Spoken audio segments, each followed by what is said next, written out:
Hey everyone, in this video I'm going to talk about an issue that's been on my mind a lot lately. We all know that disposable things like single-use science kits have a negative impact on the environment. But it seems like nobody is doing anything about it. I think it's time we start speaking up and demanding a change. Join me while I talk about why we need to stop using these kits and what we can do to make a difference. I've reviewed over 50 science kits in the last year and I'm beginning to accumulate quite a collection. While pondering what to do with them, I realised something horrific. The majority of them are made of plastic. You might be wondering why I'm so passionate about this issue. I mean, it's just a plastic toy, isn't it?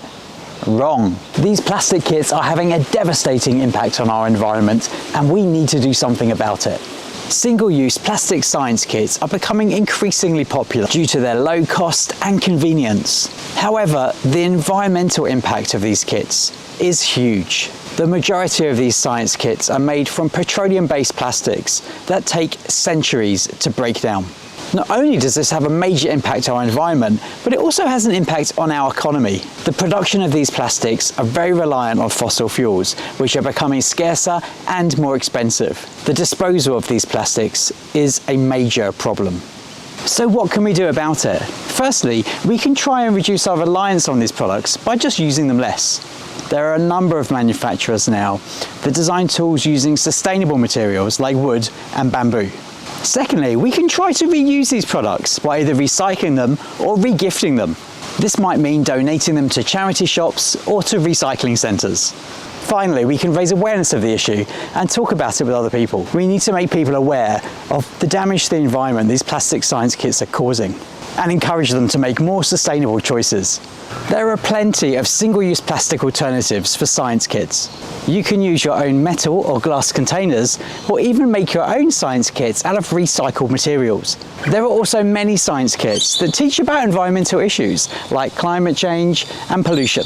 By choosing eco-friendly options, we can help to reduce the amount of plastic that ends up in our oceans. And that's a lesson that everyone can learn from. Do you have any tips for reducing plastic waste? Share them in the comments below. So I'm announcing a big change in the way I score science kits from now on. From now on, I'm going to be including a green score. This score will consider the environmental impact of the toy, as well as the reusability of the kit.